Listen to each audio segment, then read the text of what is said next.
Hello everyone, my name is Michael SK and welcome back to Higurashi When They Cry Chapter 8. Where are the fragments, you may be asking? Well, guess what? We are finally done with all the fragments. We are done with that section of the game. I think it took like 10 or 11 episodes, but we finally got through it. Honestly, it was kind of fun jumping around. Some refreshers, some clarifications, some answers, believe it or not. And we got some definite answers, or I guess you could throw that in with the clarifications of events that have occurred. It really cleared up some doubts that I didn't even know I had, but probably had them somewhere in the back of my mind. I don't know, but it was good. It was good fun going through the fragments, just very time consuming. It was just a bunch of tips, basically. I was asking in the beginning, hey, where's the tips? And I remember somebody in the comments did say, oh, you'll get your fucking tips. You'll get them. And I got them. So, yeah, I mean, we finally got through it. 50-ish that we got through, and +1. There was like a little extra there at the end, which was pretty interesting, but probably the final piece of the puzzle we need in Akasaka. So, let us see what the game has for us going forward now. Someone once suggested that believing is like placing a bet with coins of hope. In other words, believing means taking a risk. You gain something if you win, but you lose something if you fail. As with any gamble, we try to make sure we win and then bet a coin. But as with any gamble, there's no guarantee of victory. Sometimes you win and sometimes you lose. And that's how you increase the number of coins you have. But if you keep losing, you don't want to continue gambling. It's then that you realize that if you don't gamble, you don't have to lose anything. Not gambling on anything is the same as not believing in anything. Not believing in anything is the same as not involving yourself in anything. And not involving yourself in anything is the same as not existing. Therefore, she didn't exist. The one coin she had in her heart was the last one. If she lost it, she'd disappear. That was why she was hesitating to make a bet. She had been running, trying not to get involved in any type of match, because she was afraid of betting it by accident. But just like in a game of poker, she could lose her coin by folding. She tried not to lose her last coin, but that meant she was going to lose it eventually anyway. There was something she didn't know. Actually, I didn't know it at the time either. The more coins bet into the pool, the higher our chances of winning this game. In other words, the more frightened we are, the more we'll keep losing the game before us. It's just like carrying a portable shrine. It's impossible to carry such a heavy thing by oneself, but when people put their strength together, they can lift it easily. There's a clear borderline between too heavy to lift and easily lifted. It's just like how the balance on a scale tips with just a little weight. The big heavy shrine before us couldn't be lifted. Everyone tried their hardest to raise it, but couldn't. I didn't help because I was sure it couldn't budge. I don't participate in games I know I can't win. So I didn't bet my coin. But that was wrong of me. Maybe the portable shrine could have been lifted if I joined. For the longest time, I'd been pretending to be a bystander. I always thought I was there just to find out if my coin was worth betting or not. But that was wrong. I'm not just an onlooker, nor should I be a bystander. I should have participated. The game I've been facing doesn't look like a game I can win. It doesn't look like a game that's worth betting on. But by betting on it, or by participating in it, or by believing in it, the outcome might change. To gamble on something is the same as to believe in something. To believe in something is the same as to be involved in something. To be involved in something is the same as to exist. Therefore, she existed. I wish I would be able to exist, you know? That'd be pretty dang cool. Alas, I don't.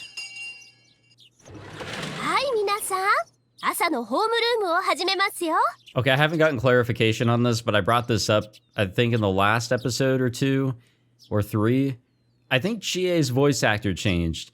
I still don't have any verification on that, so I'm going to keep on rolling with the idea that she has a different voice actor.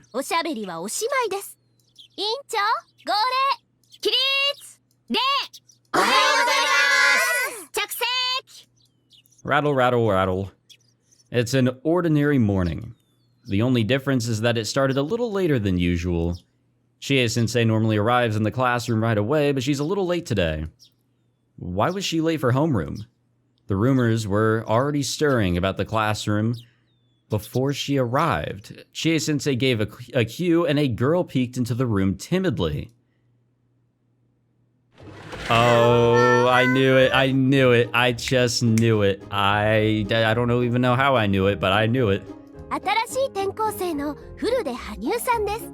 今日から皆さんと一緒にお勉強することになりました。The voices of welcome, delight, and surprise all mixed together and filled the classroom. 古出？あれ？リカちゃんの親戚なの？そうなのですよ。僕の遠縁の親戚なのです。もう私もびっくりでございますのよ。リカに親戚がいたなんて知りませんでしたわ。いやいや、おじさんも知らなかったよ。まあ御三家筋は結構ややこしいからね。私の知らない縁戚がいたとしてもありえないことじゃないよ。でもやっぱりリカちゃんの親戚だよね。はう、かいいよ。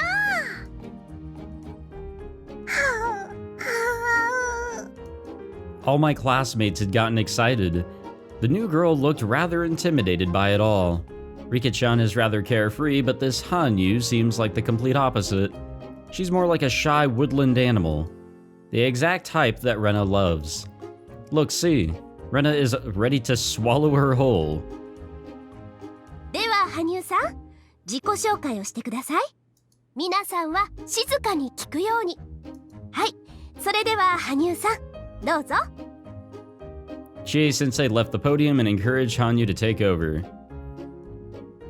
The even greater pressure of the silence left her standing there timidly for a little bit. Well, that's understandable. It's very nerve-wracking to watch, though.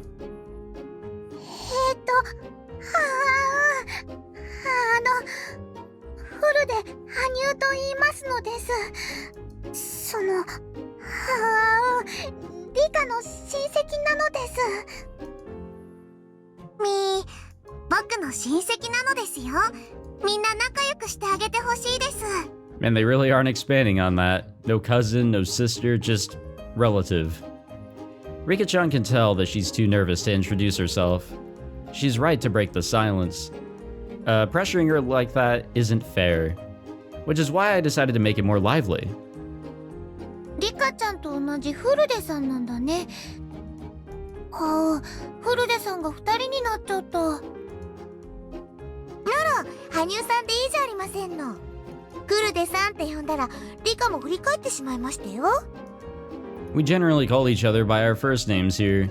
She's one of us starting today, so we should call her by her first name too.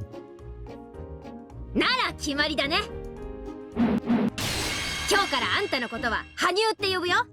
私はクラス委員長の園崎ミヨン。ミヨンでいいからね。北条聡子でございますわよ。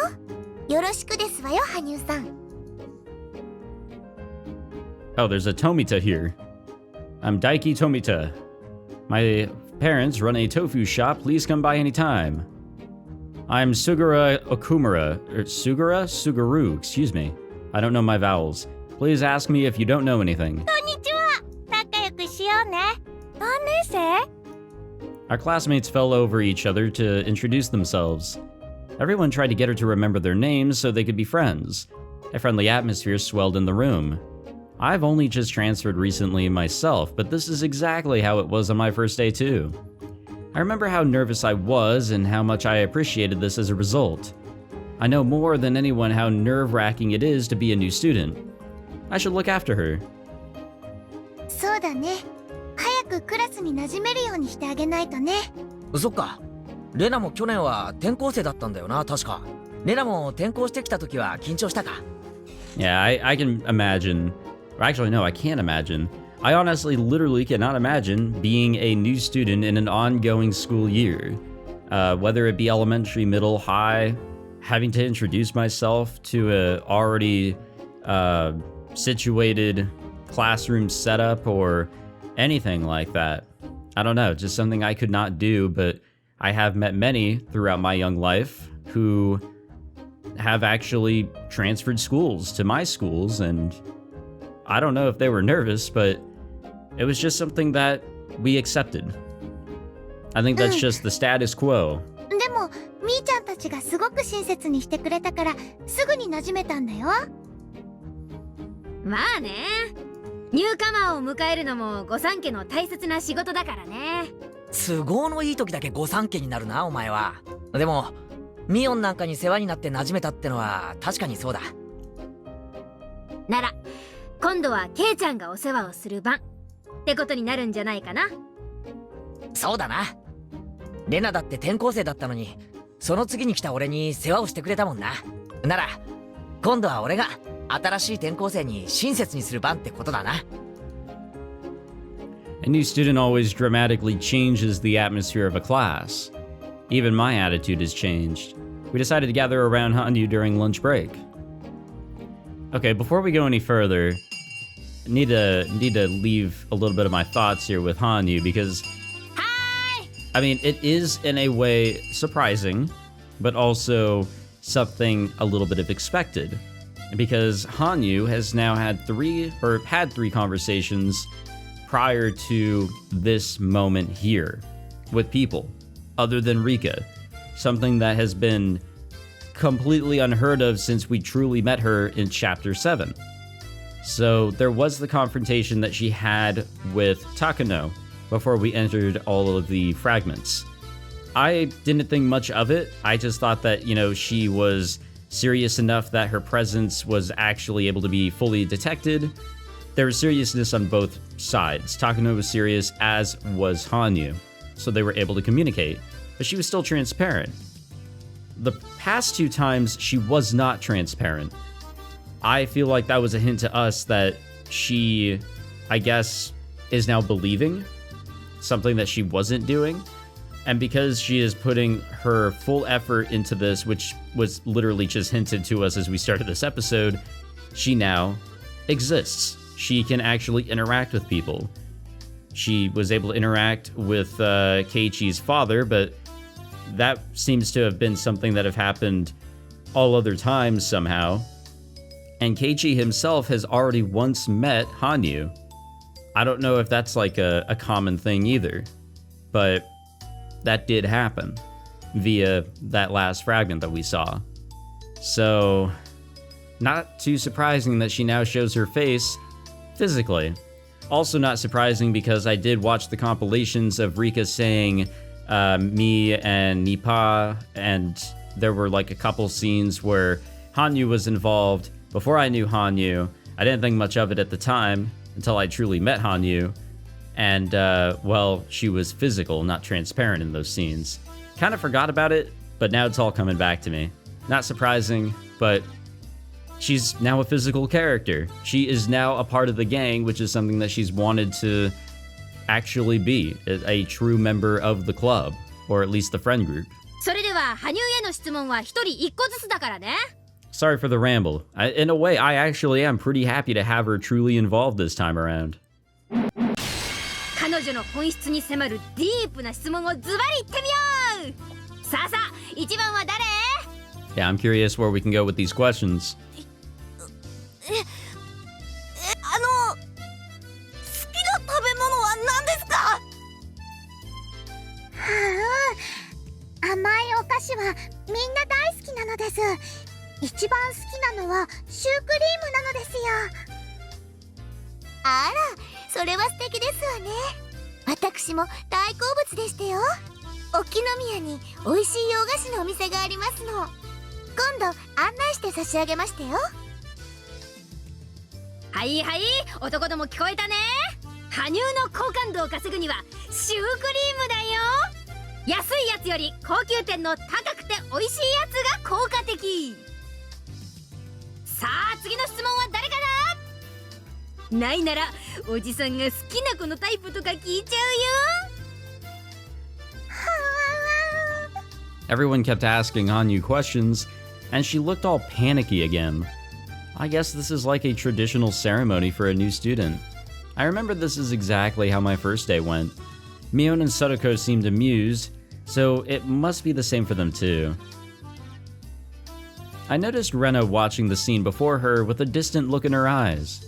She's probably remembering her first day too. レナも転校してきた時を思い出してるのか？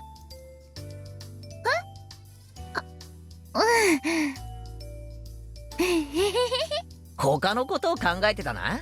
羽生をお持ち帰りする算段でもしてるんだろう。そんなこと考えてないよ。羽生ちゃんがシュークリームが大好きなこととか、レナのうちに美味しいシュークリームがあるんだよ、食べにおいでとか全然考えてないんだよ。お持ち帰り。明日からいきなり不登校になったら、こりゃレナのせいに違いないな。そんなのひどいよ。As we watched Hanyu and our classmates have fun, Rena and I laughed together. ねえケイチくん、なんだか嬉しいね。嬉しいよな、新しいクラスメートを迎えるのは。そうじゃなくて、この子たまに見かけてた気がするの。羽生か？引っ越し前の下見とかで来た時とかかな。レナって記憶力いいな。そういうのじゃなくて、羽生ちゃんはもっと前からいて、レナたちのすぐ近くでみんなで遊んでるのをずっと見てた気がするの。ずーっと。あれ？レナだけ？ケイチ君も気づいてたよね。いや、俺は全然見たことはないんだが、レナは面識があるってことなのか？ From what I can see, this is the first time Mion and Sadako have met Hanyu. If she's been that close to us, like Rena said, it's impossible that none of us would remember her. 気のせいじゃねえのか？第一、羽生は転校生なんだぜ。村にそんなにしょっちゅういたはずないじゃないか。そうかな。たまに見かけたような気がするんだけどな。気のせい気のせい。羽生だってついさっき、転校前は遠くに住んでたって言ってたじゃないか。でもレナは見たんだけどな。Rena looked like she was trying to remember more. It's probably one of those deja vu experiences. Although, it is the first time you see something, and it feels like you've seen it before. 別にどうでもいいだろ。Well, Hanyu is Oyashiro-sama, truly, in some sort of way, right? So, this is probably who she actually saw, maybe, in her delirious state. Maybe, I don't know. 今はここにいるんだからさ。そうなんだよね。あんなにもレナたちの輪の中に入りたそうにしていたから、仲間に加われてよかったねって。And that is also very true. Rena smiled with tears in her eyes. When I looked over at her, Rika-chan was wearing the same expression. It made no sense to me why those two looked that way. But as soon as Sadako came over and pulled a prank on me, I forgot all about it. Back to business as usual. But I'm sure these happy days will not last because they will be put... Okay. Because these happy days will be put at risk. These are the words that signal the best time of the school day. As soon as the last period ended, my classmates ran out of the room. Hanyu was popular all day. She's Rika-chan's age, so all the lower grade students gathered around her. No way. She does not look that. This was also brought up in Chapter 7, but goddamn, she does not look like that. Older students like me and Mion didn't have a chance to get close to her. まあクラスとしてはさ、こわもての上級生が転校してくるよりは自分たちと同い年くらいの可愛い転校生の方が嬉しいだろうしね。ケイチくん、最初の頃は緊張してたのか、なんだか怖そうな顔をしてたもんね。おいおい、そりゃひどいぜ。俺だってクラスに早く馴染もうとフレンドリーに接してたってのによ。どこがフレンドリーでございましたの？私、転校してきて早々にいきなりケイチさんにデコピンを食らってますのよ。I think there was a reason for that, though. それは転校初日の教室デビューの出花をトラップでくじかれたからだろうが、しかも椅子の背には画鋲で、机の中にはカエルまで入ってたぞ。転校生が職員室にいると聞いて様子を見に行った時、圭一がとても緊張してるように見えたのです。だから聡子が緊張をほぐしてやろうと思ったに違いないのです。ひなみざわの先輩として気を利かせて差し上げたんでしたよ。絶対それだけはありえねえな。 Although that blackboard eraser trap sure did help to ease my tension, Basilica will be so pleased with herself if I tell her that, so I'll never admit it. 羽生ちゃんはみんなと帰ったね。放課後は誰と遊ぶか今頃引っ張りだこなんじゃないかな。でもやっぱり初日は疲れるもんだよな。きっと帰ったらバタンキューだぜ。違いありませんわね。さてさて皆の衆、このところ私のバイトのせいでだいぶ長いことご無沙汰だったね。部活メンバーの招集だ。待ちかねてましてよ。ご無沙汰が過ぎると鈍ってしまいましたよ。誰かの罰ゲームをかわいそしないと僕も退屈してしまいますです。はうー、レナは負けないんだよ。久しぶりだから手加減なんかしないんだよ。どうやらみんな欲求不満でだいぶエネルギーを持て余してたようだね。そうでなくっちゃおじさんも叩き潰す甲斐がないってもんだよ。へへ、やる気満々みたいじゃねえか。だがな、あいにく俺の今日の調子は絶好調だ。しくじったなミオン。今日もバイトに行ってた方が良かったと後悔することになるぜ。Mion's had to work quite a bit lately because her uncle's shop is short on staff. So we haven't done any club activities for a long while. For us, club activities are the main reason we come to school. In a way, we live for these few hours after school. If there are no club activities, there's no point in coming here at all. So it only makes sense for us to be excited about getting to have a meeting again. こりゃ生半可なゲームじゃみんなの渇きを癒せそうにないね。何のゲームで料理してやろうかね。Mion looked into the club locker. I'm always curious about what's in that locker and how much of it there is. I swear there's more in there than it can realistically hold. Just then, we heard the door open. あれ、羽生ちゃん？こんにちはなのです。あら、どうなさいましたの？忘れ物でございますの？ I thought she had already gone home. Did she forget her lunchbox or something? It's not that big of a deal to forget a textbook, but you can't forget a lunchbox.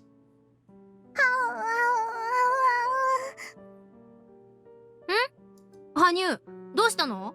なんか探し物？ Hanyu looked at us apologetically. What is it? Are we in the way? She kept staring at us timidly. Huh? Are we sitting in Hanyu's seat? No, that's not it. どうしたの、羽生ちゃん？何か困りごとかな？Rena talked to her, but there was no communication to be had. Almost like trying to have a conversation with a stray cat. What is this? Hanyu was fixated on something. I followed her gaze and found Rika-chan. Hanyu's apologetic gaze was directed at Rika-chan.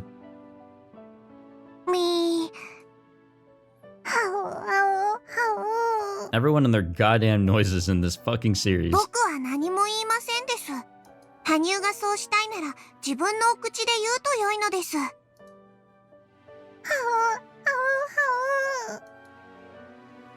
With that, I finally figured it out.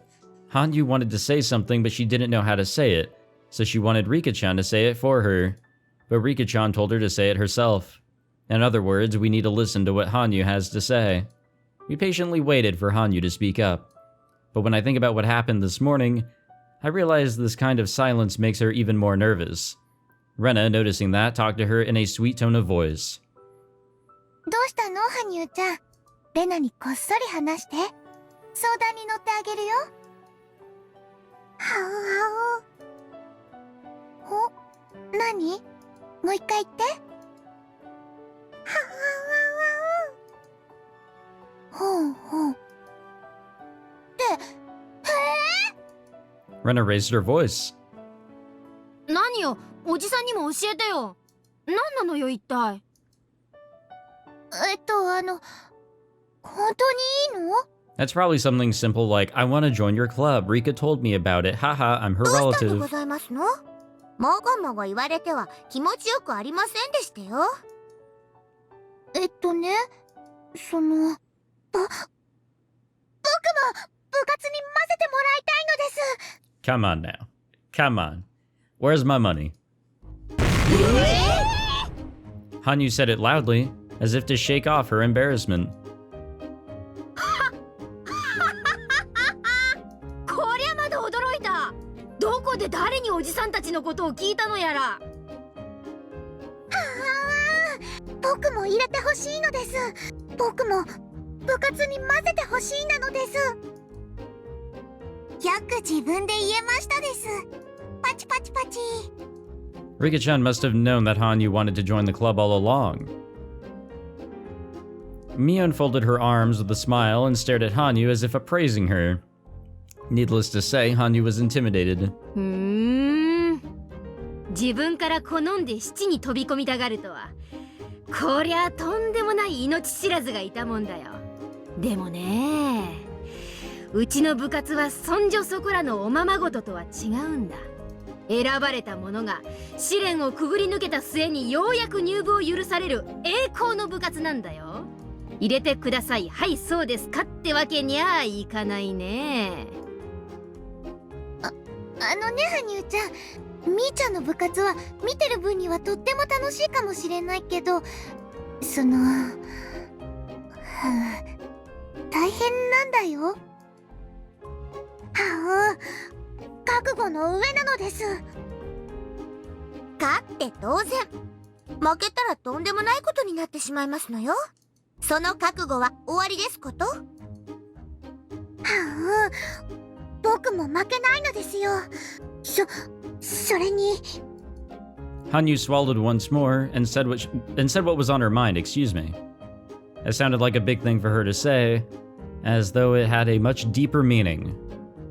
かつての僕は負けるのが嫌で全ての勝負から逃げていましたのです。でも逃げることは負けることにすら劣ること。負ける痛みにくじけず戦い続けて初めて勝ちを得られるのだと教えてもらいましたのですから。羽生。 When Mion realized that, although she looked timid, Hanyu was actually very courageous. She grinned. Looks like she's grown fond of her. へえ、なかなかどうして。どうだよミオ、せっかくだから試してやったらいいじゃねえかよ、入部試験。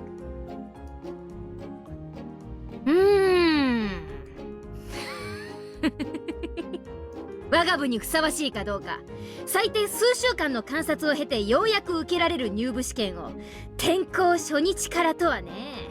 さてどうしたものか。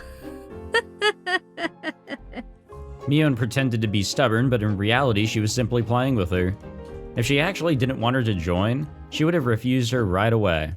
Of course, if Hanyu was bothered by this kind of intimidation, she wouldn't be able to survive in this club. レナとサトコが今話したと思うけど、うちの部は厳しいよ。勝って当然。狙うは1位のみ。間違って最下位になった日にゃ、生まれてきたことを後悔するような大変な目に遭わされるんだよ。はあ、でも僕も頑張るのです。でも罰ゲームだってとっても楽しいんだよ。Hanyu-chan, you've been watching the whole time, huh? You've been wanting to join for the longest time, huh? I got the feeling that Rena had just mumbled something like that. ミオ、もったいぶらないで試してやればいいじゃねえかよ。俺だってそいつをくぐって入部を許可されたはずだぜ。そそうですわよ。一つ羽生さんの腕っぷしを見てやろうじゃありませんの。羽生ちゃん頑張ろう。レナは手加減しないからね。僕だって手加減しないのです。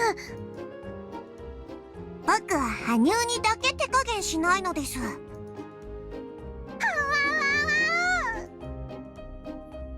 よーし、気に入った。フルで羽生、あんたに我が部の入部試験を許可するとなりゃ話は変わるね。羽生にも分かるゲームにしてあげないとね。どれがいいかな。おこいつがいいかな。 Mion threw a deck of cards onto the desk. Does this mean... 誰でも分かるゲームでいこう。トランプのジジ抜きはどうかな。 I don't know, Old Maid. I'm gonna be real with you guys. I actually have no fucking idea how to play Old Maid. My mom used to play it all the goddamn time, and I have no idea. I had no idea what the hell she was doing. My grandmother probably also knew how to play. Here she goes. This is exactly what I had to endure when I went through this entrance exam. This is the marked tile deck. なかなか威勢のいい返事でございますわね。でも我が部のジジ抜きは一味違いましてよ。Most of the cards have scratches on the back, so by memorizing the scratches, you can tell what card it is. In other words, the more you've played this game, the better you are at it. This is simply our way of being mean to newcomers. 羽生ちゃん、頑張ってね。これは試練なんだよ。カイト、王なのです。This sure brings back memories. I had to go through this too. It just happened recently, but I still feel so nostalgic. だがそれと手加減は別の事件だぜ。あの時みんなが手加減なしで全力で俺を叩き潰してくれたように、俺も全力で叩き潰してやるからな。なあみんな。お覚悟なさいませですわよ、羽生さん。さあさあ、部活メンバーの末席を望むならそれにふさわしいかを自ら示してみな。はいなのです。